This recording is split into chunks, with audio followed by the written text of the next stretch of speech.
Assalomu alaykum aziz Bilim Box kanali tomoshabinlari. Bugun siz bilan bir tarixiy sirni ochamiz. Bu sir unutilgan emas, balki unuttirilgan ilm haqida bo'ladi. Bu video bizning haqiqiy allomalarimiz, ularning qanday qilib butun dunyoni hayratga solgani va bugun esa nega ularning nomi deyarli eslanmayotgani haqida bo'ladi. Tayyor bo'ling. Bu nafaqat tarix darsi, bu haqiqatni tiklash harakati. Agar kanalga obuna bo'lib like bosgan bo'lsangiz, biz videoni boshladik. Bilim Box.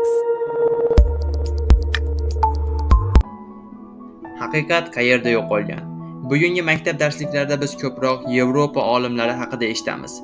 Platon, Aristotel, Galiley, Newton. Ammo bir savol tug'iladi. Ular ilmga qayerdan kelishgan? Nega biz Imom Buxoriy, Xorazmiy, Ibn Sino, Ulug'bek haqida to'liq bilmaymiz? Aslida bu olimlar butun insoniyat ilm fanining tayanchi bo'lgan.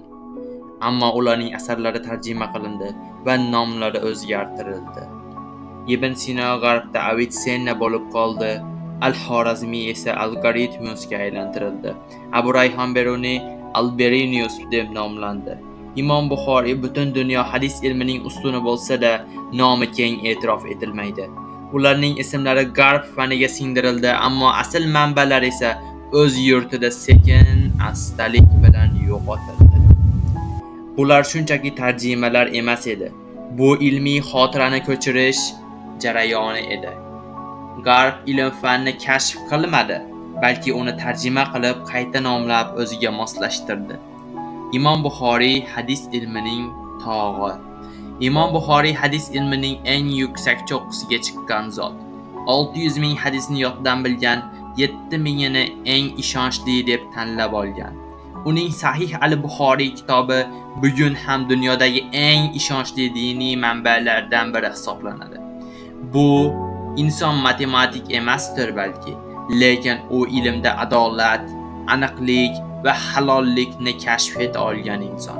U o'zining qattiq mezonlari bilan tanildi. Har bir hadisni yozishdan oldin 7 shartni tekshirgan.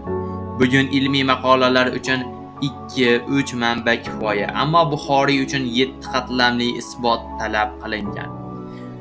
Al-Xorazmiy algoritmning otasi. Al-Xorazmiy ismi bugun texnologiyaning yuragida yashirinib yotibdi. Algoritm so'zi aynan uning ismiga bog'langan. Al-Xorazm algoritmusga aylantirilgan. U algebra ilmini rivojlantirdi. Ushbu ilm darsliklarining arabcha qo'lyozmalari Italiyaga, Ispaniyaga, Fransiyaga tarjima qilindi. Natijada yevropaliklar uni o'rgana boshlashdi, ammo manba ko'rsatilmadi. U bo'lmasa bugungi kompyuter kodlari, dasturlash, sun'iy intellekt bo'lmas edi. Ibn Sino, tibbiyot imperatori. Abu Ali ibn Sino faqat bir shifokor emas edi. U fizika, psixologiya, kimyo, falsafa va musiqa bo'yicha ham yozgan. Uning tibb qonuni 600 yil Yevropa universitetlarida asosiy darslik bo'lgan. U hatto miya faoliyatining turli qismlarini tasniflagan. MRI yoki ST skanerlardan 1000 yil oldin. Uning nomi Avicenna bo'lib tarjima qilindi va biz o'z tariximizni endi boshqa ism ostida taniy boshladik. Ulug'bek va Beruniy, yulduzlar orasidagi olimlar. Ulug'bek Samarqand rasadxonasini qurdi. U 1018 yulduzni aniqlik bilan tavsiflagan. Yevropalik astronomlar hali osmonga chiqa olmagan paytda u yerda aniqlik hukm surgan. Abu Rayhon Beruniy esa yerning radiusini deyarli aniq topgan. U Kopernikdan 500 yil oldin yerni aylanish haqida yozgan, lekin bu g'oyalar ko'pchilikka Galiley bilan birga eslatiladi. Nega? Ilmning yo'qolishi, bosqini va yondirilgan kutubxonalar. 1258-yili Bag'dodning Mo'g'ullar tomonidan vayron qilinishi. Bayt al-Hikma 400 mingdan ortiq kitob yo'q qilindi. Kutubxonalar Dajlaga uloqtirildi. Suv bir hafta siyoh rangida oqdi. Buxoro, Xorazm, Isfahon kutubxonalari ham bosqinchilar tomonidan yoqib yuborildi. Bu ilmga qilingan eng katta xiyonat edi. Ilm qoldi, ammo uni kim eslaydi? Bugungi texnologiya allomalar ildizlarida yashaydi.